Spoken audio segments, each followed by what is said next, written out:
Ce qui est nice, c'est Alexandre Nicodet avec mon collègue André Dudomaine. Fait que cette semaine, nous avons décidé de faire une reprise pour nos favoris, en fait, depuis le début du podcast qu'on produit, là.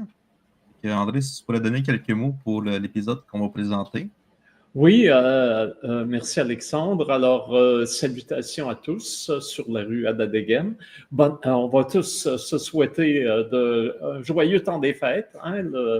Le solstice est devant nous et la lumière qui se fait rare va se faire de plus en plus généreuse avec le temps. Donc, c'est un beau moment de faire une pause. Et donc, une pause aussi pour nous. Et on se reverra avec de nouveau le 8 janvier. D'ici là, on vous propose des reprises, des hits, hein, des grands moments de ce podcast. Et notamment, aujourd'hui, on aura celui à propos du Wikipédia Atikamekw. Tu peux nous expliquer rapidement en quoi ça consiste, parce que c'est ça va nous être expliqué en long et en large dans les minutes qui vont suivre. Ben oui, je pense que dans les débuts qu'on avait eu, on avait décidé d'inviter Thérèse Ottawa et puis Benoît Ronchon pour nous parler du projet Wikipédia Atikamekw qui a été lancé en 2018. C'est un projet, je pense, qui date depuis 2010. Auparavant, ça a commencé très tranquillement. Ça s'est commencé à l'école secondaire de Manoine. En fond, c'est comme l'un des derniers, euh, comment je pourrais dire ça, l'un des derniers désirs de l'historien Gilles Ottawa, un historien atikamekw, Oui, oui. qui est décédé en 2011, puis 2010. Puis lui, dans le fond, lui, il voulait il commençait à s'intéresser à ce projet-là dans Wikipédia parce qu'on voyait que c'était comme un genre d'encyclopédie communautaire, puis il voulait que l'Atikamekw en fasse partie aussi. Fait Oui, que, alors les Atikamekw, d'ailleurs, c'est médaille d'or, toute nation confondue sur la sauvegarde et le maintien d'une langue vivante. Alors, c'est ce qu'on va avoir dans quelques instants. Durant la période des fêtes aussi, on va reprendre un épisode avec Dominique Rankin, notamment, qui avait été... Alors, Dominique, évidemment, c'est la grande star aussi du monde autochtone et qui lui aussi est un gardien des traditions Anishinaabe. Et donc, qui continue les enseignements qu'il a reçus de son père et derrière son père, derrière Tom Rankin, tous les ancêtres Anishinaabe. Donc, c'est vraiment un très beau moment aussi avec Alexandre. Et puis, quel autre épisode qu'on va passer aussi? je pensais à Simon Bird, parce que lui, il y a eu beaucoup Oui. de gens qui ont réagi, puis je pense que la communauté autochtone a beaucoup aimé son intervention parce que c'est super intéressant. Je pense que c'est l'une des plus longues épisodes que nous avons eu, puis nous n'avons même pas vu le temps passer en plus. Parfait. Alors, on ne verra pas le temps passer parce qu'on va avoir un temps des fêtes joyeux et de bons épisodes à revoir pendant ce temps. Puis, on se dit à l'an prochain. Oui, à l'an prochain. Bon, on est là. Bonjour tout le monde. Bienvenue au 18e épisode de notre podcast À Terres en Vue. Comme d'habitude, j'ai mes collègues Alexandre et André avec moi. Et cette semaine, nous avons Benoît Rochon de Wikimedia Canada et Thérèse Ottawa de le Wikipédia Atikamekw. Si vous voyez une ressemblance familiale entre mon collègue Alex et Thérèse, c'est parce que c'est sa mère. Ah oui. Juste à mentionner déjà, là, parce qu'on va souvent avoir des commentaires comme « il me semble qu'ils se ressemblent aux autres. » Donc, c'est ça. Je pensais qu'on pourrait peut-être commencer par une petite présentation de votre part, Benoît et Thérèse. Qui êtes-vous? Moi, je suis contributeur de Wikipédia en français depuis 2003.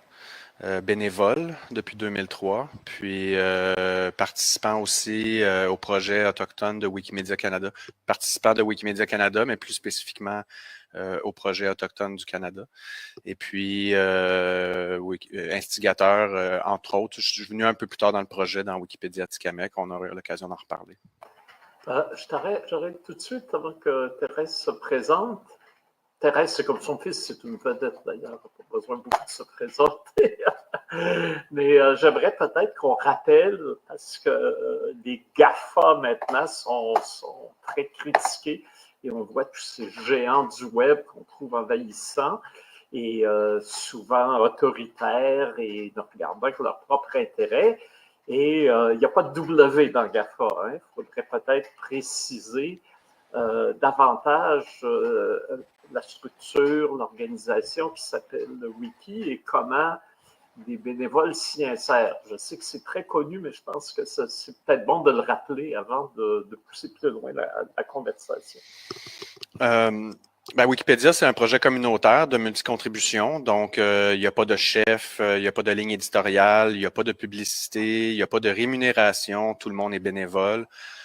Sauf vraiment les jobs un peu plus techniques, si je puis me permettre, c'est le maintien des serveurs, des choses comme ça. Donc, à ce moment-là, oui, il y a rémunération, mais toute la planète entière, les 300 langues, toutes les Wikipédia, ainsi que les autres projets Wiki, parce qu'il n'y a pas que Wikipédia, c'est bénévole, c'est sans publicité, c'est sous licence libre, c'est-à-dire que si vous voulez imprimer Wikipédia puis le vendre, vous avez le droit.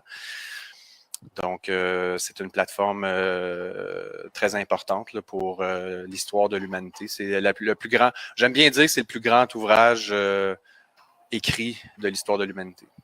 Oui, c'est une encyclopédie collective. Voilà. Oui, ça me fait rappeler qu'il faudrait que j'update la page Wikipédia d'André.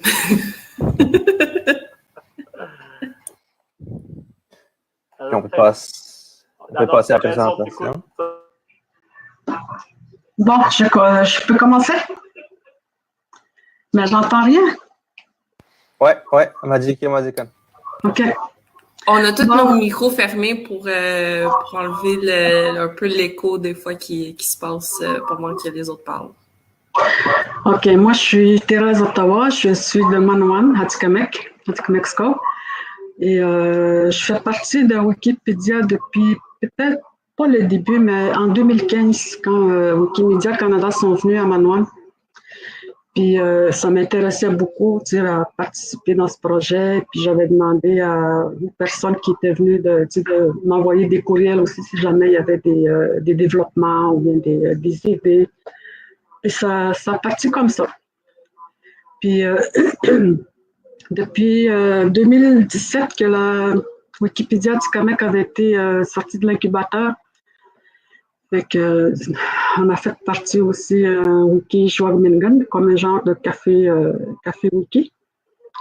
Puis on faisait ça une fois par mois en invitant des gens de la communauté pour participer à faire des articles, à contribuer dans la Wikipédia Atikamekw. C'est ça. Avec Nebet Taguzo, il y a quelqu'un qu'on entend en double Nebet Taguzo. C'est bon. Excuse-moi. Puis moi, j'aime Je pense, Benoît, ce serait bon que tu fermes ton micro quand d'autres interviennent. Peut-être, Alexandre, pour débuter, je pense que tu as amené un bon point juste avant dans le briefing. Tu parlais de la vraie genèse de Wikimedia Canada. Puis je pense qu'il y a juste toi, de Wikipédia Atikamekw Néromoen. Je pense qu'il y a juste toi qui la connais, la genèse avant tout, là, le tout début, si tu veux. Ben oui, c'est ça. J'ai quand même gravité autour du projet. Je me suis pas vraiment impliqué quand ça a commencé, mais je me rappelle en début 2010-2011, c'est là que je regardais beaucoup de pages Wikipédia. C'est comme ma référence pour les connaissances que j'allais chercher sur Internet.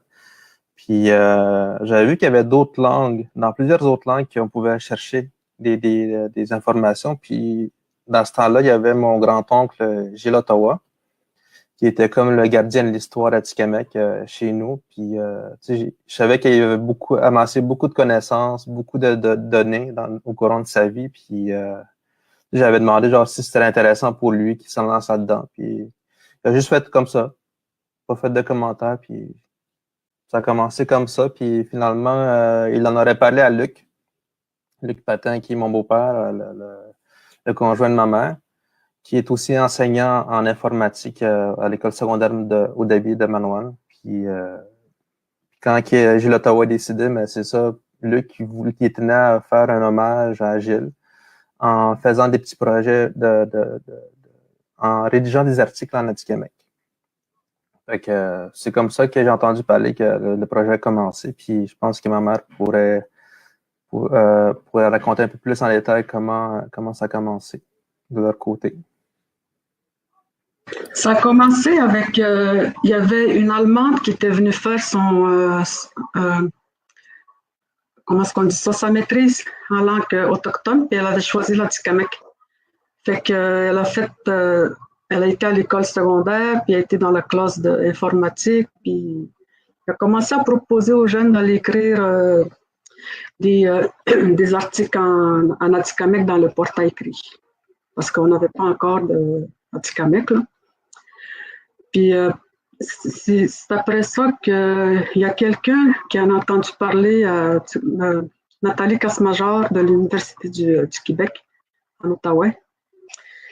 Puis il y avait aussi, comment ça s'appelle, Karine Gentelet, des Nations Unies. Ils ont entendu ça à la radio, fait qu'ils ont invité, je pense, le groupe de Wikimedia Canada là, à venir à Manoine pour s'informer comment est-ce qu'ils travaillaient. Puis c'est à partir de là que l'Atikamekw il a été dans l'incubateur. Ils l'ont enlevé du portail écrit. Puis depuis, je ne sais pas, Benoît, quand est-ce que ça a commencé vraiment, là? Après la sortie de l'incubateur, en fait, pour sortir une nouvelle langue, puis c'est valable là, pour le monde entier, pour sortir une nouvelle langue de Wikipédia, ben il faut avoir des critères. C'est-à-dire, premièrement, il faut que la langue soit répertoriée un ISO. Donc, dans le cas de Atikamekw, c'est ATJ, les 3 lettres, comme FR, EN, DE pour les Allemands. ATJ, c'est les Atikamekw. Donc, on avait un code ISO. On a pu déposer une demande à la Fondation de créer un incubateur. Puis là, après, à partir de là, il fallait atteindre certains critères, c'est-à-dire, premièrement, avoir 3 contributeurs sur un certain nombre de mois, minimum toujours 3 contributeurs qui font au moins 11 contributions. Qu'est-ce que j'entends par contribution? C'est soit rajouter une phrase, rajouter une image, rajouter une virgule, donc une contribution. Et puis, le 3e point, qui est sûrement le plus difficile, c'est la traduction de l'interface. Donc, à l'époque où nous, on a ouvert, le Wikipédia Atikamekw a parti sa Wikipédia dans l'incubateur. Il y avait 588 mots à traduire, l'interface, donc les menus. Puis il y a plusieurs mots qui n'existaient pas dans la langue Atikamekw, comme dans la plupart des langues autochtones, n'existent pas, par exemple, souris, tapis de souris, téléversé, téléchargé, fichier, des choses comme ça. Donc, il a fallu créer des néologismes. Souvent en rapport avec le territoire, parce que la langue Atikamekw est vraiment axée sur le territoire. Donc, il y a Madame Jeannette Coucou de Wemontachi qui s'est penchée beaucoup là-dessus avec Nicole Petitcoué de l'Institut linguistique Atikamekw pour créer l'interface. Ils ont réussi en 6 mois, ce qui est absolument exceptionnel, là, soit dit en passant. Là, en 6 mois, ils ont réussi à créer l'interface en langue Atikamekw. Et c'est très, très rare, mais c'est jamais arrivé d'avoir des corrections. Donc, après coup, des fois, quand on publie la Wikipédia dans l'espace encyclopédique, il y a souvent différents locuteurs d'une langue qui vont dire « Non, ça serait mieux d'utiliser ce mot-là, ce mot-là, ce mot-là. » Non. Là, tout ce que l'IELA a décidé, puis l'Institut linguistique, puis Mme Coucou ont décidé comme néologisme de créer les mots plus axés vers l'informatique. Ils ont tous été stables et donc, il est venu le 21 juin, qui est la Journée internationale des langues autochtones. Puis, on avait lancé le Wikipédia à la radio Manawan. Officiellement, ça avait fait grand bruit. C'était en 2017. Puis, la même année, il y a eu la grande messe Wikimania qui venait à Montréal. Donc, avant, c'était en Italie. Avant, c'était en Allemagne, à Mexico. Donc, ça fait le tour à chaque année. Puis, cette année-là, ça donnait que c'était à Montréal. Et j'étais à l'époque président de Wikimedia, puis je voulais vraiment donner une teinte Atikamekw à la Wikimania. Donc, Thérèse m'a présenté, je ne sais pas si c'est toi Thérèse ou ta tante Cécile, qui m'avait parlé là, des drummers qui s'appelait Mostown Singers. Oui, d'Obidjouan, un groupe de drummers d'Obidjouan. Ils sont arrivés, ils étaient beaux en chemise rouge avec le drum, puis ça a ouvert la Wikimania, là. Tout le monde qui était là avait les poils dressés. Il y avait à peu près 1000 personnes dans la salle qui venaient de partout dans le monde. Puis après ça, il y a eu une danseuse Mohawk, il y a eu d'autres interventions, beaucoup sur le projet Atikamekw. Donc, toute la planète, mais les Australiens, les Finnois, les Russes, qui ont aussi, eux autres, des peuples autochtones dans leur pays, ben, tout le monde est reparti dans leur pays après la Wikimania, une semaine que ça dure, au Sheraton de Centre-Ville de Montréal. Puis tout le monde est reparti avec cette teinte-là dans leur baluchon. Puis ça a fait des petits. Donc, c'est comme ça que ça a commencé vraiment la genèse. Ça a fait grand bruit. Là. Le projet Atikamekw, c'est pas le premier projet autochtone dans Wikipédia parce qu'il y en a eu quelques-uns, mais c'est le premier que vraiment il y avait de l'implication de part de la nation, que c'était pas une coquille vide parce que des fois, il arrivait, comme par exemple les Inuktitut, il n'y avait pas de locuteurs qui contribuaient dans leur Wikipédia, donc c'est un petit peu une coquille vide, même si elle existe techniquement. Mais Wikipédia Atikamekw Niromowin, c'est vraiment la première que ça a levé puis ça a fait le tour du monde. Voyons.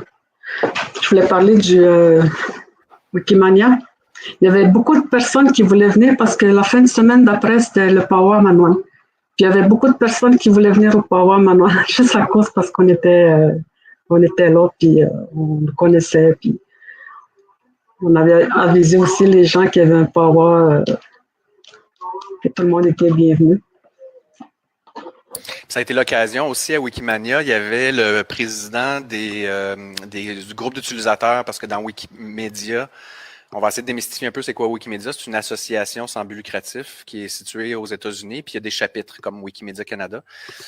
Puis il y a des groupes d'utilisateurs qui sont souvent plus thématiques. Puis ça a été à Wikimania l'occasion avec Cécile Nikwe Ottawa de partir un groupe d'utilisateurs qui s'appelle WikiNAL, qui veut dire North American Indigenous Languages. Donc, c'est un groupe d'utilisateurs sur les langues autochtones nord-américains. Donc, c'est beaucoup plus vaste. Ça va aller chercher vraiment toutes les communautés autochtones, toutes les nations autochtones de l'Amérique du Nord. Puis, c'est ça, on est en train de démarrer ça. Ça a été vraiment, Wikimania, ça a été là, une rampe de lancement incroyable pour le projet Atikamekw. S'il y avait des locuteurs de langue autochtone là, qui voulaient rejoindre ce groupe-là ou participer ou démarrer un incubateur, j'ai bien compris. C'est comme ça quand on commence à créer une coquille qui, j'imagine, n'est pas encore en ligne.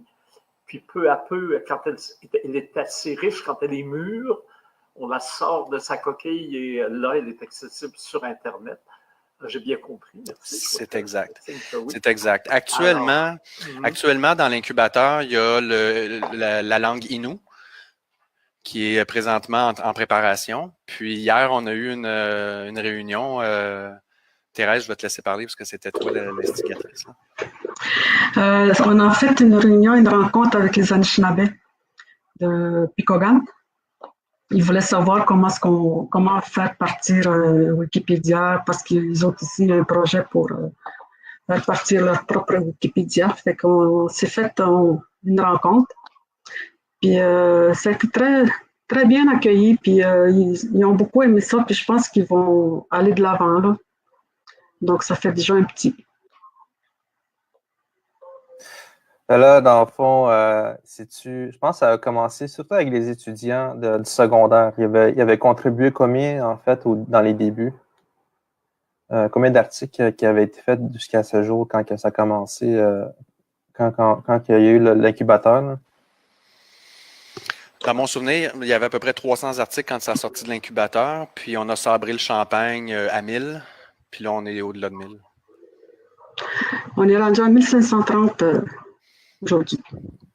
J'ai ma bouteille de champagne pas loin. Mais oui, c'est qui le plus grand contributeur dans les articles? J'imagine qu'il doit en avoir quelques-uns. Est-ce qu'il y a une particularité qu'on peut trouver, à part la langue, bien sûr, mais est-ce qu'il y a des thèmes qui sont dominants? Est-ce qu'il y a des choses qu'on trouve là qu'on ne trouverait pas dans...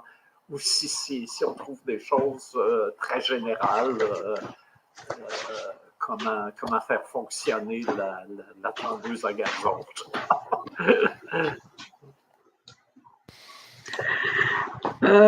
Luc, il faisait des thèmes selon chaque groupe. Il y avait aussi le professeur de langue Atikamekw qui faisait aussi une contribution avec ses élèves. Et que ça différent, c'est très varié comme article. Puis rapidement est venu les principes PCAP. Il y avait certains aspects là, de la culture atikamekw qui ne devaient pas devenir publics. D'autant plus que Wikipédia, c'est un projet sous licence libre. Donc, à partir du moment où quelqu'un en Atikamekw a écrit un article sur un sujet qui doit rester un peu plus à l'intérieur de la culture Atikamekw, ben il n'y a rien qui empêchait qu'il y ait des traductions qui se fassent en français, en espagnol, en anglais, puis que ça fasse boule de neige. Donc, il y avait une espèce de chasse gardée qui est tout à fait normale, puis qui était désirée. Donc, il y a certains sujets là, que c'était pas possible. Mais pour contribuer à Wikipédia, c'est pas simplement écrire des textes. Il y a plusieurs façons de contribuer à Wikipédia. Puis Thérèse en a fait la preuve, là, parce que c'est une photographe exceptionnelle. Là. Vous irez voir là, sur Wikipédia Atikamekw, là, il y a des photos absolument incroyables. Tous les sujets dans Wikipédia en anglais ou en français ou même Atikamekw, il y a beaucoup de photos qui sont au sujet des Atikamekw. C'est Thérèse qui les a prises. Ben oui, là, au-dessus de 10 000 photos dans mon liste sur Facebook, là, mais c'est ça aussi que je m'inspire beaucoup pour, mettons, si je dois faire des PowerPoint, mais je m'en vais piger dans Wikicommons, Atikamekw, puis c'est un trésor.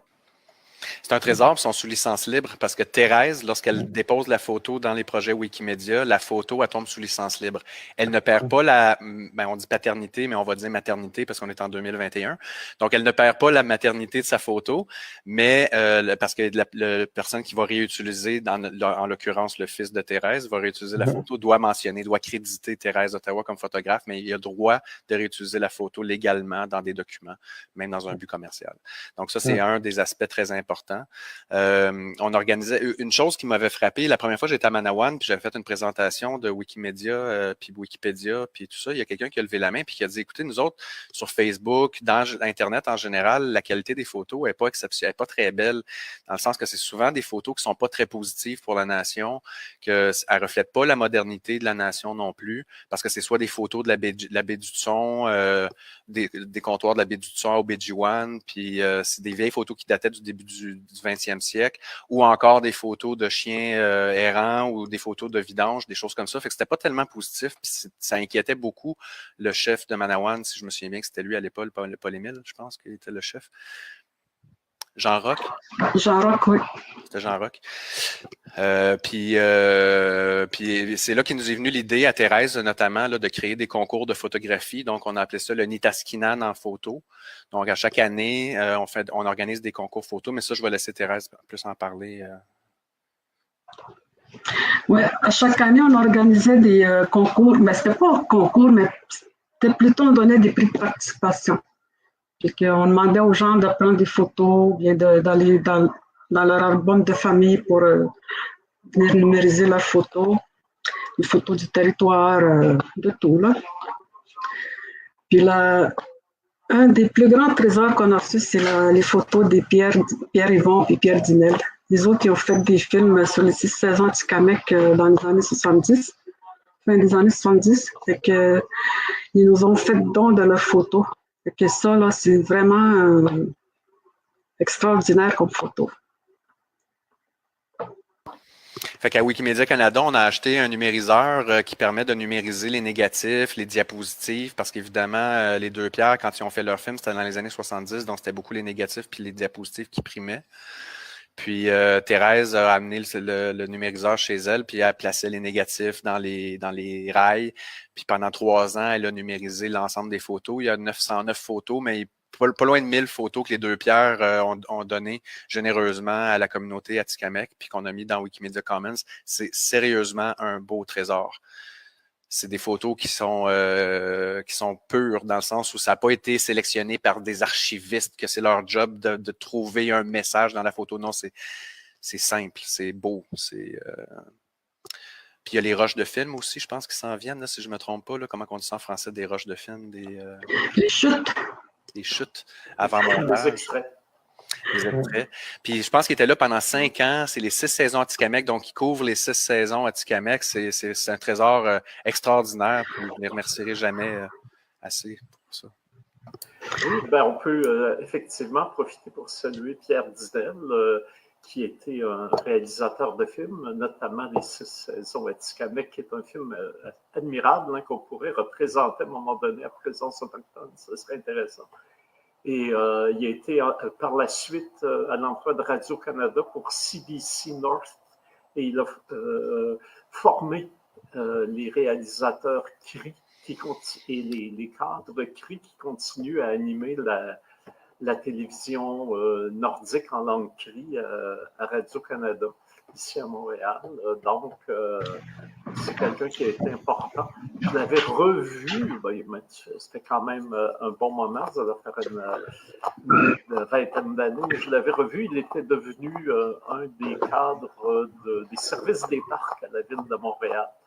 Il regrettait un peu le cinéma, mais il disait avec une famille, il faut bien vivre. Et le cinéma, si on n'est pas une grande vedette, c'est pas toujours facile la vie d'artiste. Alors, il était à la ville de Montréal, mais toujours aussi sympathique, ouvert. Alors, une belle occasion de le saluer. Mais pour en revenir à nos orignaux, je ne dirais pas à nos moutons, mais à nos orignaux, tous ces trésors-là sont vus y accéder. Ce serait bien qu'on nous donne l'adresse du Wikipédia Atikamekw. Je suis sûr qu'il y a des gens qui nous écoutent qui déjà voudraient s'y brancher. C'est déjà fait. J'ai trouvé le Wikipédia Atikamekw et j'ai mis un lien dans les commentaires. Voilà, Danica, notre super efficace responsable des médias. Ouais, Thérèse, si tu vois quelqu'un qui a été sur ton LinkedIn, c'est à moi. Parce qu'il fallait que je le trouve à partir de là. Parce que juste taper genre Wikipédia Atikamekw, ça faisait juste montrer comme les pages sur les Atikamekw, genre en anglais, en français, en espagnol, mais genre pas le Wikipédia Atikamekw. Puis que là, j'ai googlé Thérèse. J'ai trouvé son LinkedIn. J'ai trouvé comment l'écrire correctement. J'ai googlé ça. J'ai trouvé la page. Là, il est dans le lien du commentaire. C'est ça mon processus de... Si jamais les gens sont intéressés à mon processus de trouver des liens rapidement pendant que les gens parlent. Il y a combien de langues autochtones présentement qui sont en ligne et utilisées, même si les coquilles ne sont pas toujours aussi intensément meublées les unes les autres? C'est difficile à évaluer parce que ne sont pas tous déclarés, parce que les projets, souvent, c'est décentralisé. Je sais que les Finnois, là, le Saomi, là, qui sont une nation autochtone en Finlande, qui se préparent à faire un projet. D'ailleurs, je pense que Thérèse, tu as été invitée là, à faire une présentation avec Luc, si je ne me trompe pas. Je sais qu'au Canada, il y a les Cris, il y a les Anishinaabe qui s'en viennent, il y a les Inuits qui s'en viennent, il y a les Inuktitut, je l'étudie. Il y a les Micmacs, il y a l'école à Odanak, là, il y a l'école d'enseignement des langues à Odanak aussi là, qu'on veut approcher. Abénaki. Les Abénakis notamment, mais je pense que l'école, elle enseigne pas mal toutes les langues. Odanak. Kiona. Oui, là, à Star, ils ont plusieurs cours de langue. Quand moi j'ai été, ils n'en avaient pas malheureusement. Là. Mais à Star, oui, je pense qu'il apprend surtout l'Anishinaabe, l'Innu et l'Abénaki. Je sais pas pour les autres langues, mais je sais que c'est comme principalement les élèves sont souvent des Inuits, des Atikamekw ou des Abénaki qui y vont. Là. En tout cas, dans mon temps, c'était ça. Je me sens vieille de dire dans mon temps. Je le dis 20 fois par jour. Je vais peut-être revenir un petit peu sur la genèse, parce que ce qui est important aussi de mentionner, c'est que pourquoi que ça a été les Atikamekw plutôt que les Inuits ou plutôt que les Anishinaabe qui ont démarré leur Wikipédia. C'est que premièrement, il y avait le désir, il y avait Luc, il y avait la linguiste allemande qui était là, il y a Gilles Ottawa puis Alexandre, l'hommage qui voulait être rendu à Gilles Ottawa.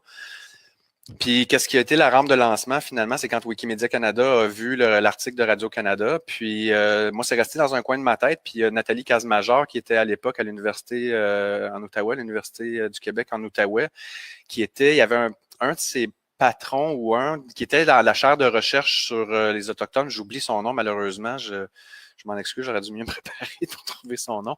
Mais il a beaucoup poussé, puis à un moment donné, Nathalie m'appelle, puis elle me demande, tu sais, on aimerait ça pouvoir documenter un Wikipédia en langue autochtone du début à la fin, la boîte, créer une boîte à outils. Si d'autres communautés autochtones ou d'autres nations autochtones voudraient démarrer une Wikipédia dans leur langue, on crée une boîte à outils. Donc, c'est un projet de recherche sérieux mené par l'université, puis aussi par les Nations unies.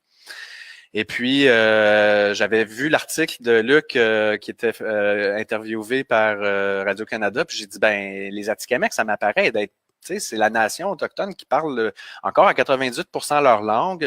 Elle est écrite, elle est organisée, elle est normalisée. Il y a un dictionnaire qui se préparait avec Nicole Petitcou et son équipe, Christian Coucou, puis l'Institut linguistique Atikamekw. Il y a aussi l'Institut Tchekapèche à cette île pour la langue Innu qui ont sorti leur dictionnaire dernièrement. Donc, c'est peut-être deux langues intéressantes pour pouvoir démarrer parce que au-delà de la difficulté technique de démarrer une nouvelle Wikipédia puis de la sortir de l'incubateur, ça prend quand même des locuteurs qui maîtrisent l'informatique, l'outil. Tu sais, ça fait que c'est un bon technologique, un bon linguistique et culturel qui était important à maîtriser aussi, là. Puis je me souviens qu'une des premières rencontres qu'on a eues avec l'Institut linguistique, si je peux me permettre, je m'excuse, je parle beaucoup. Thérèse, normalement, me donne des coups de pied en dessous de la table quand je parle trop. Mais là, vu qu'on est en virtuel, Thérèse, tu trouves notre façon de me donner Tu en profites, hein? Je me souviendrai toujours, il y a quelqu'un qui a levé la main, je pense que c'est Christian Coucou de l'Institut linguistique, puis il dit, écoute, nous autres, sur le territoire Nitaskinan, on a des, tu sais, les rivières, les lacs, les montagnes, ils ont tous des noms ancestraux. Puis quand les Européens sont arrivés, bien, ils ont renommé les lacs, les rivières avec des noms, souvent des saints. Puis une des rivières importantes sur le Saint-Maurice, qui est la Saint-Maurice qui traverse là, du réservoir Gouin à descendre jusqu'à Trois-Rivières, je pense, Shawinigan, ou elle change de nom à un moment donné. Mais le vrai nom, puis j'aime bien dire, le vrai nom de cette rivière, c'est Tapisquan-Sibi. Puis pendant la présentation, j'avais mon collègue qui était là, qui lui tape vite, puis il parlait pas. Moi, je suis trop nerveux quand je parle, je peux taper en même temps. Fait que là, il a commencé à aller dans l'article en français, dans l'article en anglais, en espagnol, puis c'était marqué St. Maurice River, entre parenthèses, Atikamekw, Tapisquan-Sibi. Puis là, tu as vu les yeux de tout le monde s'illuminer parce que c'était pas juste faire une Wikipédia en Atikamekw, c'était aussi ramener la toponymie ancestrale dans les langues mondiales. Donc ça a été quelque chose de très intéressant. Ça m'avait marqué. Je pense que c'est ça que tu disais, que les technolinguistes sont vraiment... Ils sont allumés, puis ils ont dit, OK, on va embarquer dedans parce que on va reconquérir nos toponymies aussi, parce qu'il y a t'as tout plein de saints dans les lacs et les rivières, puis là, maintenant, on a tous nos noms aussi, là, notre toponymie. Mais le début, le vrai début de ça, c'est vraiment ce maintien scrupuleux, organisé, voulu par les Atikamekw de leur propre langue. C'est quelque chose d'assez admirable, parce que moi, je vois beaucoup d'autres communautés autochtones qui n'ont pas réussi à garder leur langue comme l'ont fait les Atikamekw. Et évidemment, on aurait toujours le goût de leur demander, mais comment vous avez pu faire? Parce que je me souviens, parfois c'est triste, il y avait Florent Volant qui lançait un disque, je ne sais pas, il y a peut-être 5-6 ans, ici à Montréal, puis il était tout fier parce que beaucoup de gens de sa famille étaient venus de la Côte-Nord et jusqu'à ses arrière-petits-enfants. Mais il disait, je suis très fier qu'ils soient tous là, c'est ma gang. On voyait effectivement qu'il était très content. Mais en même temps, il dit, il y a quelque chose qui me fait de la peine, c'est que mes petits-enfants ne peuvent pas comprendre mes chansons en langue Innu. Donc déjà, on voit comment il y a eu une perte, même dans des communautés comme Ouachat, Maliotenam, où il y a, je me souviens, il y a 25-30 ans, les langues étaient encore couramment parlées. Et vraiment, les Atikamekw, il y a un mystère Atikamekw sur comment ils ont pu faire. Je ne sais pas quelle est leur potion magique, mais la langue est bien en vie. Peut-être que Thérèse ou Alexandre pourriez commenter. Ben, on avait eu une conversation, moi puis Alex, récemment, qui disait que, genre, les jeunes parlent de moins en moins Atikamekw. Lui, pour lui, c'est quelque chose qui est très important de connaître sa langue. Il est très linguistique, Alex. Là, il fait de la traduction, on dirait pour tout le monde. Puis c'est ça qui le rendrait et qui me mettait un petit peu triste, c'est qu'il voit quand il retourne dans sa communauté que les plus jeunes, passé ma génération à moi, ils ont tendance à comme moins parler Atikamekw. Puis je sais que lui, il avait mentionné que comme il avait peur que justement, vu que ces jeunes-là ne parlent plus Atikamekw, qu'éventuellement comme je sais pas trop comment tu l'avais mis, là. C'est plus poétique ton affaire, mais en tout cas. Ben, c'est ça, c'est parce qu'elle m'a emmené, je parlais avec un de mes petits frères, puis il me demandait qu'est-ce que ça veut dire, ce mot-là, quand on était dans une discussion de cuisine. Puis pour moi, c'était simple comme mot. Puis là, j'ai demandé, mais c'est ça que ça veut dire. Puis là, je voyais que j'avais remarqué que même moi, quand j'étais à son âge, j'étais pas non plus très fier de ma langue parce que je connaissais pas toute la langue aussi. Puis j'étais gêné aussi parce que on est quand même fiers de notre langue. Puis quand on connaît pas nos mots, on dirait que des fois on se fait un peu shamer, comme je pourrais dire. Puis à cause que je faisais la traduction, mais j'ai pas eu le choix de poser des questions stupides pour les mots. Puis là, je disais aux gens, mais là, je suis en train de apprendre ma langue. Mais en même temps, c'est ça, je vois que de nos jours, il y a de plus en plus de jeunes qui sont en contact avec le français et l'anglais plus tôt dans leur vie. Puis là, ce qui fait qu'ils parlent moins l'Atikamekw dans la vie de tous les jours parce qu'ils sont en contact constant avec d'autres langues. Mais maman, je pense que tu avais quelque chose à dire tantôt, là? Le projet de Wikipédia Atikamekw, c'est un projet intergénérationnel aussi, parce que les jeunes, ils maîtrisent beaucoup l'informatique, puis les aînés maîtrisent la langue. Fait que nous autres, on faisait faire des activités aux jeunes. On s'en allait dans le bois avec des aînés, puis racontait une histoire, une légende, un récit, ou bien ils leur montraient les plantes, comment ça s'appelait. C'est comme ça que les jeunes ils commençaient à vouloir apprendre plus l'Atikamekw, puis à écouter aussi.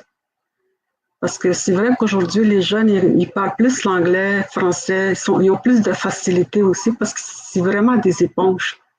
C'est pour apprendre quelque chose, là.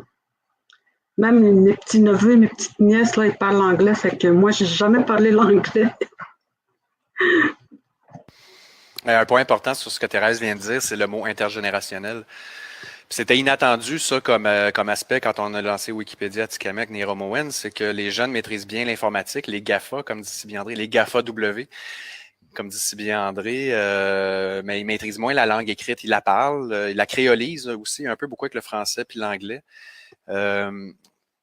Puis je veux pas avoir l'air de connaître nécessairement la situation culturelle, là, parce que je suis un allochtone, mais je voyais les jeunes qui avaient une certaine difficulté puis qui posaient des questions. Puis là, il y avait les adultes, même les aînés qui venaient dans la salle de classe à Luc, puis qui là, s'assoyaient ensemble, puis ben il y en a qui parlaient, il y en a qui tapaient, puis ça a fait quelque chose de très riche, quelque chose de très inattendu dans le projet. Ouais. Mais aussi, il y a une méchante différence entre voir l'Atikamekw écrit et l'entendre. Comme j'ai l'impression de tout le temps entourée d'Atikamekw. Alexandre, c'est le premier Atikamekw que j'ai rencontré. Puis depuis ce temps-là, tous les autres Atikamekw sont très liés à Alexandre. Mais une de mes meilleures amies, justement, est Atikamekw. Puis genre, je voulais qu'elle m'apprenne comment parler en Atikamekw. Mais genre, moi, j'ai grandi blanc, là, fait que comme je comprenais pas trop comment prononcer. Puis en plus de ça, j'ai tendance à être plus anglophone, que j'ai de la misère à rouler mes R. Puis là, je suis comme, OK, c'est pour ça que vous roulez tout le temps vos R, vous autres, là. Comme même en français, comme quand Alex parle, c'est tout le temps comme genre, son R, il dure comme genre 5 minutes, là. T'es comme, pourquoi qu'ils sont... Pourquoi que c'est si intense que ça? Je comprends pas. Puis là, j'ai compris un peu quand il y avait Quand elle me disait quelques mots, puis genre, c'est comme non, il faut vraiment que tu roules ton R là pour comme que ça fasse du sens. Ah, ok. Là, je comprends tout, là. Ma grand-mère aurait été bonne là-dedans. Et qu'elle roulait ses airs. Mais ça me rappelle aussi, il y a des Wikiclubs parce qu'il y a Wikimedia Canada qui est un peu le chapitre national, mais parce que le pays est grand, fait qu'on a voulu faire des Wikiclubs. Donc, il y a un Wikiclub à Québec, un Wikiclub à Toronto, à Montréal, puis il y en a un à Manawan, et c'est le premier. Le premier Wikiclub de Wikimedia Canada, c'est le Wikiclub de Manawan. Puis l'année passée, on avait fait, c'est Thérèse qui était la référente, puis on a fait une espèce de petite cérémonie à l'école secondaire là, pour que Thérèse soit la référente du Wikiclub. Puis André Kittich, le grand André Kittich, avait proposé de changer le nom du Wikiclub de Manawan, puis j'ai jamais été capable à ce jour de le prononcer. Comment Thérèse, ça s'écrit? c'est le nom du lac, la partie vaseuse du lac de Manawan. Mais Thérèse est bonne dans la prononciation à Atikamek. Medabishkega. Voilà. Wikiclub Medabishkega. OK, Medabishkega. Ouais. Qui veut dire baie qui sort, savane qui sort d'une baie? Ouais. C'était important pour André que le nom du Wikiclub de Manawan porte le nom ancestral du lieu. Si vous pouvez le répéter. On peut même l'écrire. Ouais, peut-être même l'écrire aussi, là. Mais si vous pouvez le répéter, c'est quand même intéressant de... Mais sinon, moi, j'avais une question, parce que comme on a souvent discuté de ça, moi et Alex, qu'il y a comme les Atikamekw de Manawan, les Atikamekw de Genre-Montachi, ils peuvent quand même se comprendre en Atikamekw, mais Obidjwan a l'air comme être différent parce qu'ils sont comme plus éloignés. Puis vu que c'est comme un Wikipédia Atikamekw, est-ce que vous avez quand même utilisé des gens des trois communautés? Est-ce qu'il y a eu beaucoup d'arguments de comment prononcer un mot quand que vous êtes en train de construire le Wikipédia Atikamekw? On l'a divisé en deux parties. Manawan Wemontachi puis Obidjwan. C'est parce que souvent, on ne dit pas les mêmes dialectes, là, parce que les autres sont plus proches des cris du Nord. C'est peut-être pour ça la différence. Et quand vous dites, on parlait des mots qui ont été adaptés, là. Quand vous dites souris, vous dites à trois coucher. Qu'est-ce que vous dites pour souris? Ça, Magunigan.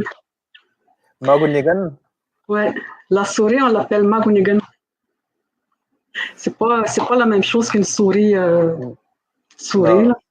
Non, je pense que c'est quelque chose qu'on clique, c'est ça? Ouais. Magunigan. Ouais. On le tient, puis on clique. Vous n'avez pas repris l'allégorie de la bibite. Non. Ouais. Et télécharger, comment vous avez télécharger. Souvent, là, il faut que je cherche, il faut que je bascule en français pour que je puisse aller moi-même trouver un mot. Parce que c'est vrai que l'Atikamekw, là, c'est très dur à le lire, pas à le comprendre, mais à le lire. Surtout à traduire aussi, là. C'est surtout que c'est des nouveaux mots aussi. C'est des nouveaux mots, oui. Ouais, moi, je pense tout le temps à l'anecdote de quand j'habitais avec Alexandre, puis il faisait sa traduction, puis là, il m'expliquait qu'il faisait une traduction pour, je pense, une émission d'ambulancier ou quelque chose de même, puis il demandait des mots pour, comme par exemple, oxygène, des mots médicaux, puis genre, les gens faisaient juste dire le mot, mais genre avec un accent atikamekw. Ben oui, c'est ça. Il y a toujours quelqu'un qui va faire ça dans le groupe Atikamekw Neuromoine. On a comme un groupe Facebook où est-ce qu'on pose des questions, mettons comment on dirait tel mot, puis il y a toujours quelqu'un qui va rire. Puis c'est toujours le même. Toujours le même, ouais, c'est ça. Il y a un autre projet de Wikimedia qui est sous-estimé, ça s'appelle Wikidata. Puis ça va parler aux jeunes beaucoup parce que les données brutes le monde, l'univers expliqué en données brutes, le big data qu'on dit. Donc, même si les Anishinaabe ou ils n'ont pas leur Wikipédia, il y a moyen d'aller dans Wikidata et créer des fiches, beaucoup sur autobiographie. Par exemple, Sagi Ottawa, qui est à la fois le directeur de l'école Odabi, mais qui est un artiste aussi, qui a des albums enregistrés. Jenny Rock chez les Inuits, Florent Volant, même les chefs, Jean Rock Ottawa, Constant Awashish, parce que c'est ceux-là qui me viennent en tête, mais on peut créer leurs fiches dans Wikidata. Puis ça, les moteurs de recherche se nourrissent beaucoup de ça. Donc, si on veut mettre en valeur une culture, oui, des articles de Wikipédia, c'est bien parce que les jeunes, quand ils font des recherches dans Google, commencent à retrouver la nomenclature ou leur langue en faisant des recherches Google. Mais Wikidata, c'est le punch. Il faut vraiment focusser là-dessus. On a fait une boîte à outils que je vais poster dans le chat pour que Danica puisse le mettre si ça intéresse d'autres nations au Canada, même ailleurs. Là, je ne sais pas si le podcast il sort en Finlande. C'est surtout notre public. On a quand même, je pense, 9000 abonnés sur notre page Facebook. Fait qu'ils viennent un peu de partout. C'est souvent des gens qui ont participé au festival, qui vont y aller liker notre page. Il y a des gens qui ils ont tombé sur notre festival random de même pendant qu'ils se promenaient sur la rue Sainte-Catherine au mois d'août. Ils ont fait comme « c'est quoi ça? » Puis c'est même que notre public existe. Il y a aussi le Wiktionnaire, Benoît, avec Lingua Libre qu'on avait utilisé pour mettre des mots dans le Wiktionnaire. Là. Oui, Lingua Libre, très rapidement, c'est un projet de Wikimedia France qui avait le désir d'enregistrer les langues minoritaires de France, c'est-à-dire le provençal, le breton, des langues qui sont sur le point de se perdre, les langues celtes, beaucoup qui étaient sur le point de se perdre, puis ils ont développé un outil absolument extraordinaire. Thérèse, je me rappelle une fois, on était chez elle, puis on est parti là, au supermarché pendant 15-20 minutes, puis elle a enregistré 500 mots dans Lingua Libre. Donc, ce que c'est, dans le fond, c'est que c'est un outil, on met les mots, mettons Alexandre, tu as intégré plusieurs mots dans Wiktionnaire ou dans différents, ou même l'outil que tu m'avais montré quand on était à la bibliothèque du plateau, à un moment donné, tu m'avais montré un superbe outil là, pour le dictionnaire. Là. Puis on a intégré ces mots-là dans Lingua Libre. Fait qu'on a pris plusieurs locuteurs, que ce soit de Wemo ou de Manawan ou même d'Upit, puis de faire la lecture de ces mots-là parce qu'il y a différentes prononciations.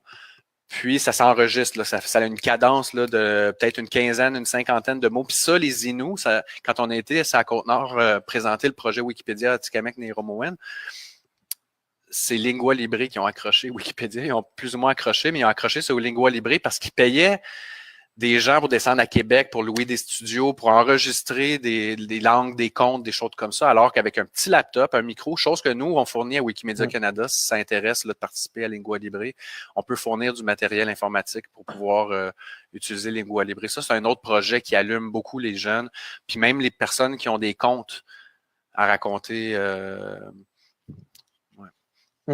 Je ne sais pas si c'est là que tu voulais que j'aille avec Lingua Libre. Puis il y a aussi le Wiktionnaire. On a fait un cours d'introduction à la langue atikamekw dans Wikiversité, parce qu'il n'y a pas juste Wikipédia, il n'y a pas juste Wikidata, il n'y a pas juste Wiktionnaire, il y a aussi Wikiversité. Puis un cours d'introduction à la langue atikamekw, là où on est capable d'aller écouter Thérèse et sa tante Cécile prononcer les mots Awesis. C'est le premier qui me vient à l'esprit, mais je le prononce mal. C'est Awesis. Awesis. C'est là, il y a... des enfants? Non. C'est l'enfant? C'est Animaux. C'est Awashish pour l'enfant. Ah, ok, d'accord. Mais là, il y a quand même un wiki que l'Atikamekw, ils vont dire que ça va dans toutes les directions là, avec Wikipédia. Ça part dans tous les sens. C'est ça qui est beau de la multicontribution, c'est qu'on est tous des bénévoles. Moi, je suis allochtone, donc je parle pas l'Atikamekw, je parle aucune langue autochtone autre que le français ou l'anglais. Mais je suis capable de contribuer au point de vue technique, aller installer des affaires pour pratiquer les gens. J'ai participé, là, j'ai été invité très généreusement à participer au ravitaillement de Tapisquan, l'expédition Tapisquan-Sibi. que je sais pas si vous savez c'est quoi, mais ça prend des hommes et des femmes solides pour faire ça. Ils partent en canot d'Obidjiwan, au nord du réservoir Gouin, puis pendant 12 jours, ils font les 12 sites ancestraux jusqu'à Manawan, puis ils arrivent, les jeunes, ils ont les mains en sang, les parents pleurent quand ils revoient leurs jeunes. Ça a été un des moments les plus forts de ma vie. Puis ce qui m'avait vraiment frappé de Tapiscoine, c'est la fierté des jeunes de redécouvrir le territoire. Puis comme je participais au ravitaillement, je me faisais petit, puis je demandais à certains jeunes, je disais, accepteriez-vous de me donner une entrevue? Fait que j'ai été aidé à écrire l'article en français de l'expédition Tapiscoine dans la Wikipédia Atikamekw, ce qui n'est pas très bien vu, mais c'est la seule possibilité que j'avais. Puis Thérèse, je pense que c'est toi qui en as fait la traduction. Puis j'ai mis les photos puis les interviews aussi dans l'article, puis j'ai demandé aux jeunes d'Obidjiwan de parler dans leur langue. L'entrevue a duré une quinzaine de minutes. Ils parlent Obidjiwan, puis avec Thérèse, on est en train d'en faire le sous-titrage avec Jeannette Coucou aussi, pour pouvoir en anglais aussi, pour que ça prenne de l'ampleur aussi sur ce que c'est Tapiscoine-Sibi. Parce que quand on en fait la recherche, il y a un article de journal local de Trois-Rivières qui en parle en 2016, alors que c'est une expédition incroyable et ancestrale qui remonte à la nuit des temps. Puis c'est mésestimé, là. Donc, ça fait beaucoup de fois que je parle de Tapiscoine, mais Tapiscoine, c'est la colonne vertébrale du Nitaskinan. Ben oui. Ça, c'est vrai, oui. Et si on devait traduire Tapiscoine en français, ce serait quoi? Ce serait l'enfilé d'aiguilles, je pense. L'enfilé. Comme un trou pour enfiler, là. On Ben, va parler du perlage, là, je sens. Puis on va ça, ben, ça... Danica pour ses boucles d'oreilles. Oui, les boucles d'oreilles sont faites par moi, encore une fois. Je les ai faites en fin de semaine, en fait. C'est des... ils vont être sur mon site sûrement plus tard cette semaine. C'est ça que j'allais dire, c'est comme... ça doit être l'action de genre enfiler l'aiguille avec le fil, dans le fond. C'est... Oui, parce que dans le fond, la rivière, il y a beaucoup de ruisseaux, de rivières qui se jettent aux rivières Saint-Maurice. C'est comme ok, ça, là, je peux voir comme l'image de pourquoi que ça serait ça, parce que tu vois comme la rivière Saint-Maurice, puis genre plein de... Ouais. C'est bon. Ah oui, c'est ça. J'avais fait des recherches sur l'eau en langue iroquoienne, en Mohawk notamment. Et effectivement, souvent, les rivières, il y a une racine avec le mot qui veut dire enfiler. Donc, c'est quelque chose qui est un référent naturel pour désigner. D'ailleurs, en français, on dit bien le fil de l'eau. Donc, là aussi, on a cette notion de... Mais c'est ça, c'est quand même, même si tu fais juste regarder genre sur une map comme les grosses rivières comme Saint-Maurice, Saint-Laurent, peu importe, tu peux voir justement comme des rivières d'autres petites rivières qui chutent dans ces rivières-là, puis c'est là que tu peux imaginer justement pourquoi que comme le mot en atikamekw, c'est comme la traduction littérale, la traduction c'est genre enfiler parce que tu vois comme l'action après. C'est vraiment comme les langues autochtones, c'est vraiment visuel, c'est pas descriptif en tant que tel, mais c'est plus comme c'est beaucoup rattaché au territoire aussi. Je m'en étais aperçu quand Jeannette Coucou et Nicole Petitcoué faisaient la traduction de l'interface de Wikipédia Atikamekw. Les mots, comme tantôt vous parliez de la souris, pourquoi ne pas prendre l'animal pour désigner la souris? Non, c'est erroné. C'est un autre mot qui doit être utilisé pour ça. Téléverser, à un moment donné, je pense que j'avais dit à quelqu'un qui avait dit, il y a quelqu'un qui avait dit, c'est mettre quelque chose près du soleil. Puis là, j'ai dit, pourquoi pas dans le nuage, tu sais, dans le cloud, il y a quelque chose, tu sais, dans le cloud. Puis là, non, le nuage, c'est négatif, un peu plus négatif. Tu sais, c'est souvent relié au territoire, ce que j'ai remarqué, là, mais qui suis-je pour... je parle pas Atikamekw, mais je veux dire, j'ai trouvé ça très intéressant que les néologismes puis les mots valises étaient créés à partir de lacs, de montagnes, d'éléments de la nature. Ça souvent d'action aussi. Hein? Quand Thérèse dit ça te clique, c'est que la plupart des mots dans les langues algonquiennes sont des mots d'action plus que, et assez naturellement quand on a un outil ou quelque chose qu'il faut créer un mot, plutôt que de référer à quelque chose d'extérieur, à une métaphore, on va prendre un verbe d'action pour le désigner. Tu sais, il y avait, quand je faisais la traduction, là, j'harcelais ma tante Cécile pour des mots.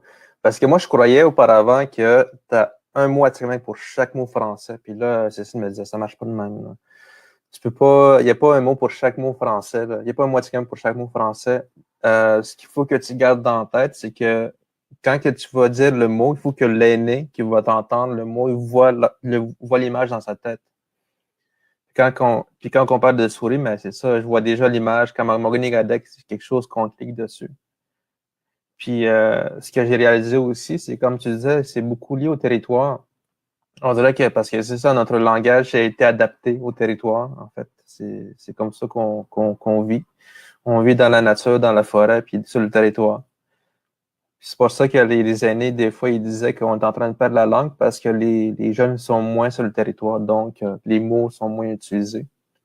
Puis je pense que c'est ça qu'il y avait comme discussion au début de Wikipédia Atikamekw, c'est que tu avais des locuteurs qui disaient faudrait qu'on récupère ces mots-là du territoire qu'on n'utilise plus vraiment, puis qu'on transpose sur le net, sur le Wikipédia Atikamekw.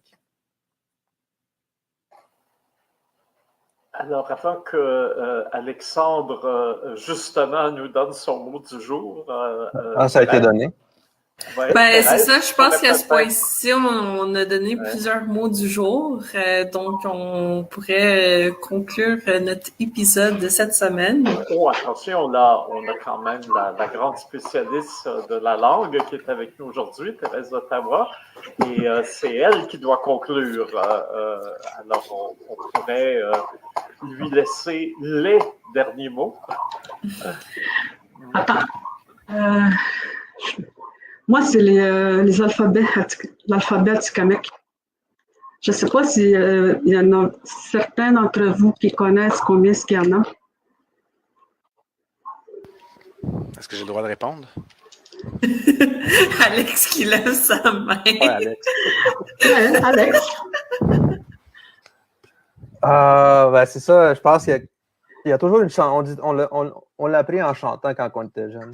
C'était Peteke, Sachete, Menere, ouais, A, E, I, O. J'ai mal prononcé le E. Le E, on dit E, nous autres en Atikamekw. Ouais. Ok, recommence. Il faut que tu chantes toute la toune.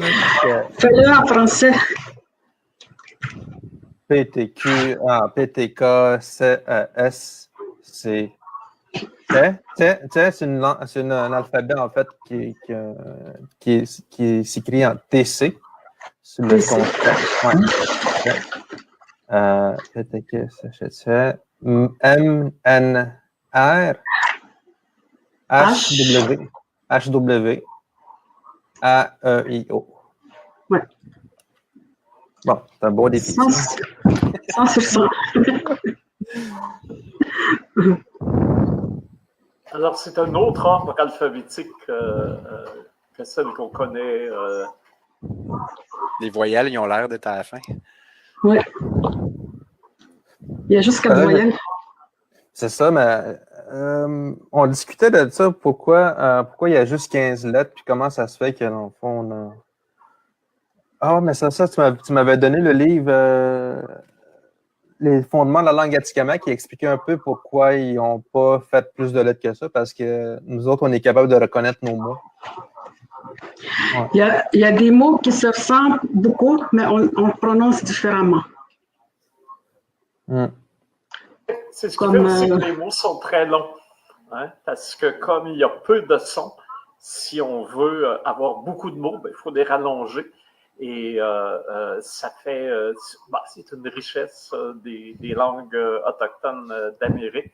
Et ça fait aussi une complication parce que moi, j'ai potassé un peu l'innu, qui est théoriquement ma langue ancestrale que je ne parle pas parce que je suis comme Danica, je n'ai pas grandi en milieu autochtone.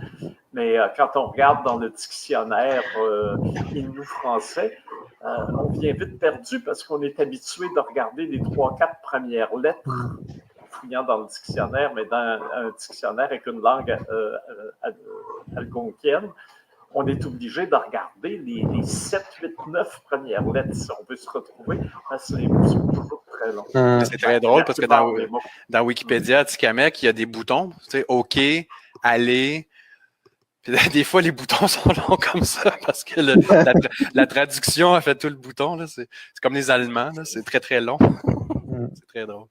Ben, c'est Ben, ça des que j'ai fois. remarqué en apprenant l'Anishinaabe, qu'il y a comme genre, des fois, c'est comme genre super long, là. Puis c'est comme un peu décourageant des fois parce qu'en même temps, il faut que tu prononces comme genre chaque syllabe, puis genre ça se prononce pas de la même façon que ça se prononce genre en français ou en anglais. Puis après ça, ton prof te le fait répéter parce que tu l'as pas bien prononcé. Puis là, t'as comme, parce que c'est comme tout un processus. J'ai tout le temps mal à la tête après mes cours Anishinaabe. Mais c'est ça, quand même, je trouve qu'on s'habitue à lire en Atikamekw. C'est sûr que moi, de mon côté, j'ai le côté phonétique, puis le côté la bonne écriture, parce que je pense que c'est bien de bien écrire l'Atikamekw pour qu'on puisse différencier un mot des autres. Mais on écrit beaucoup phonétiquement aussi. Ça amène une fluidité dans la parole quand on fait la lecture.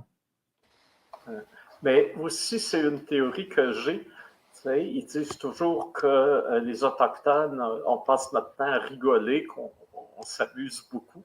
Mais je me dis, avec ces mots si longs, si on se trompe d'une petite syllabe, on change le sens des mots. Les quiproquos, les malentendus sont beaucoup plus fréquents. Donc, ça nous donne plus l'occasion de rire et de s'amuser que dans d'autres langues. C'est comme hier quand on a fait notre rencontre avec les Anishinaabe. Il y en a un qui nous prenait trop, qui pensait qu'on était trop sérieux. Alors que c'est connu que vous vous appelez les Atikamekw.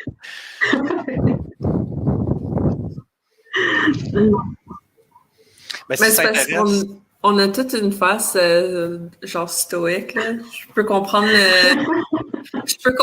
le stéréotype du stoïque indien, là, parce que quand même, des fois, quand je suis pas en train de parler sur le podcast, puis je le réécoute, je me vois comme genre avec une grosse face de bœuf, là, puis je suis comme, fuck, j'ai l'air comme si je m'en vais comme tuer quelqu'un ou je sais pas trop, là. Puis là, je remarque qu'Alex a la même face, puis je suis comme, ah, ok, c'est une affaire autochtone, là, je suis correct. C'est tellement dur de sourire devant une caméra en plus. Ouais, puis sourire, genre, pendant 1 heure, là, t'es comment? J'ai mal à la face. Puis ils font tout le temps des coups pendables. Là, si jamais vous allez à Manawan, là, méfiez-vous. Moi, je montais en auto, là, on était 3 ou 4 dans l'auto, puis là, je disais, attention, là, Jean-Paul Echaquan, il va être là, puis lui, il prépare des mauvais coups avec Luc, puis tout ça, puis à chaque fois, on se fait avoir la shot qui a fait raser la barbiche à l'orignal parce que ça faisait partie avec du gilet avec une pioche. En tout cas, ça fait... Une fois, j'étais dans un pick-up, puis il parlait en Atikamekw sur les ondes entre Wemo puis Manawan, puis à un moment donné, j'entends mon nom. Je dis, attends, pourquoi il parle de moi, là? Pourquoi il sait? Parce qu'il me demandait si j'étais dans le pick-up à Débit. Puis là, il était en train de raconter l'histoire du ponton là, qui m'avait fait ramer là, pendant 15 minutes avec 14 personnes sur le ponton. Il fallait que je rame sur... À chaque fois, on se fait prendre. Mais c'est drôle. Ben oui. Mais c'est quoi l'histoire? C'est quoi l'histoire du Raconte ponton? l'histoire, Benoît. Laquelle? L'histoire du ponton. Ben, c'est ça, c'est que on était une délégation de Wikimedia Canada qui arrivait à Manawan, puis la gang à Manawan, il avait pris un ponton, loué un ponton pour aller sur le lac Kempt. Puis je sais pas si vous le savez, mais le lac Kempt, c'est une mer intérieure, là, c'est immense. Puis à un moment donné, Jean-Paul a fait un petit clin d'œil au pilote, puis le pilote, il a éteint le ponton, le moteur du ponton, puis là, tout le monde, il y avait une rumeur, tout le monde, oh mon Dieu, qu'est-ce qui se passe? Puis là, t'avais les femmes qui commentaient en Atikamekw en arrière, puis tout ça, puis là, quelqu'un qui dit, Benoît, il va falloir que tu rames jusqu'à la berge. Là, moi, je regarde la berge, je regarde la rame, je regarde les 14 personnes, je regarde la berge, je regarde la rame, je dis, ah, fuck. Puis j'ai ramé, ils m'ont fait ramer. Puis à un moment donné, le moteur il est reparti. Puis en plus, j'avais averti tout le monde, on va se faire pogner, ils vont nous faire un mauvais coup. Puis à chaque fois, je me fais avoir. C'est un grand classique. C'est pas ton premier baptême, je pense. Oh non. On avait envoyé à Manoir il y a longtemps, il y avait une revue aux États-Unis, assez grande fréquentation, de publier depuis le Nouveau-Mexique, qui s'appelait Native People and Lifestyle. Et c'était une revue avec beaucoup de photos sur les Autochtones des Amériques, surtout des États-Unis, mais évidemment au Canada à l'occasion. On les avait invités pour le festival. Puis on avait dit, on va vous envoyer en territoire autochtone aussi pour être plongé dans la culture. Et on est au mois d'août, donc durant l'été. Et quand ils sont allés chez les Atikamekw, on les a amenés on les a menés en bateau, c'est le cas de le dire, pour aller à la pêche. Alors c'était bien plaisant, mais quand Claude Valdis est revenu, il piquait de maringouin. Puis il avait demandé, il avait dit aux Atikamekw, vous avez sûrement un truc pour faire pied, vous ne grattez pas, les moustiques n'ont pas l'air à vous toucher. Ils ont dit oui, notre truc, on attend un journaliste blanc, on l'invite à la pêche. À l'expédition Témiscouanésibi, tous les jeunes me voulaient parce que j'étais comme l'attraction des mouches. C'est très drôle. Alors, c'est la morale que nous a laissée Thérèse Ottawa. Puis il y a les Anishinaabeg, c'est ne nous prenons pas trop au sérieux. Sur ça, je pense qu'on peut enfin conclure notre épisode. J'ai dit dans 40 minutes à nos invités, puis finalement, on dépasse tout le temps les 40 minutes. Mais c'était quand même intéressant cette semaine de parler un petit peu plus de la langue atikamekw, surtout avec notre ami Alex qui fait tout le temps son mot atikamekw de la semaine. Et si vous regardez nos commentaires, on a toujours Thérèse Ottawa qui corrige Alex pendant qu'il fait son mot atikamekw. Mise au point. Il fait toujours des petites mises au point. Des mises au point sur la chronique d'Alexandre. Merci beaucoup à Benoît et à Thérèse d'être venus à notre podcast cette semaine. Là, j'ai pas sur la main notre invité de la semaine prochaine, mais je vais l'annoncer sur notre page Facebook avant le prochain podcast. Merci beaucoup. Et Thérèse vient de nous envoyer c'est les lettres de l'alphabet. Ouais. Je postais ça comme commentaire. Donc, si vous êtes intéressés, on a plein de liens par rapport à Wikimedia et à Wikipédia Atikamekw. Et on a maintenant l'alphabet dans nos commentaires du podcast d'aujourd'hui. Donc, merci. Et je vous dis à la semaine prochaine à nos personnes qui nous écoutent et à mes collègues. Miigwech. Tachi.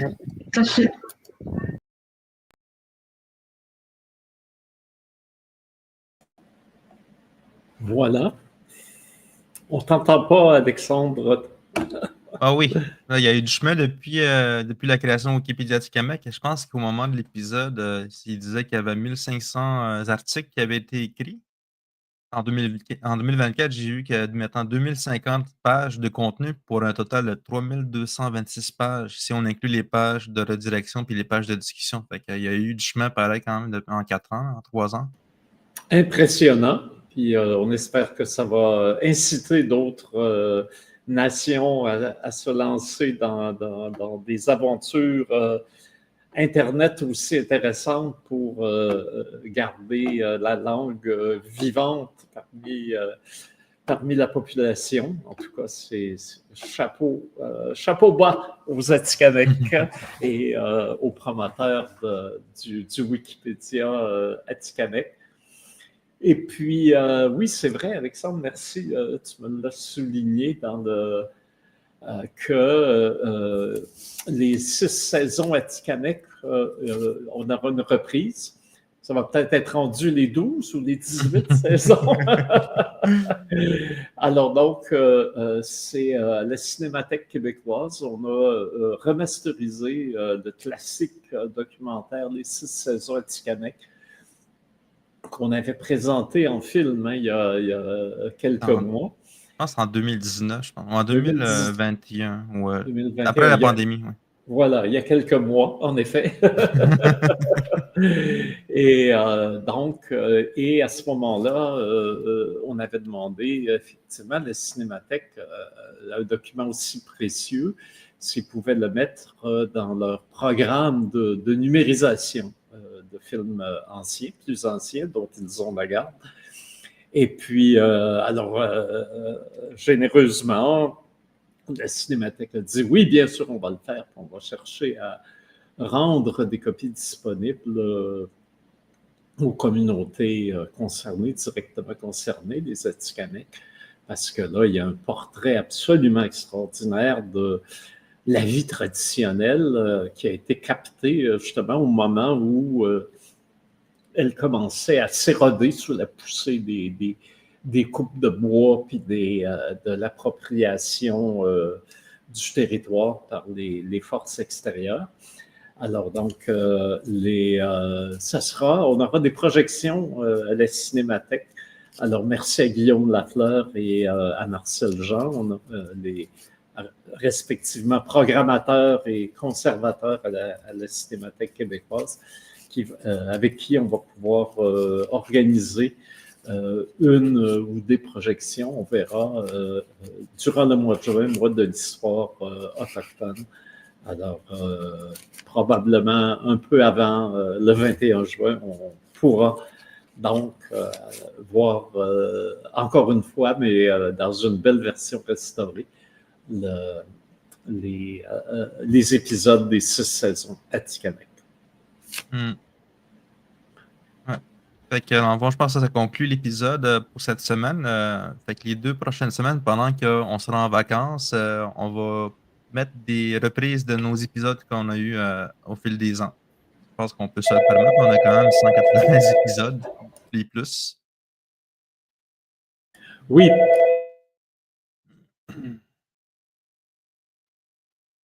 Alors, oui, effectivement, et le 8 janvier, on revient avec du neuf. Hein? À l'an 9, on aura de nouveaux invités et de l'inédit.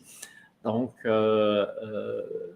merci à ceux qui vont nous suivre en reprise pour les 2 prochaines semaines. Et puis, on se revoit en vrai sur la rue Adadegen le 8 janvier à midi. Ouais, fait qu'on se voit l'an prochain, André. Eh oui, Matashi. Salut. Là.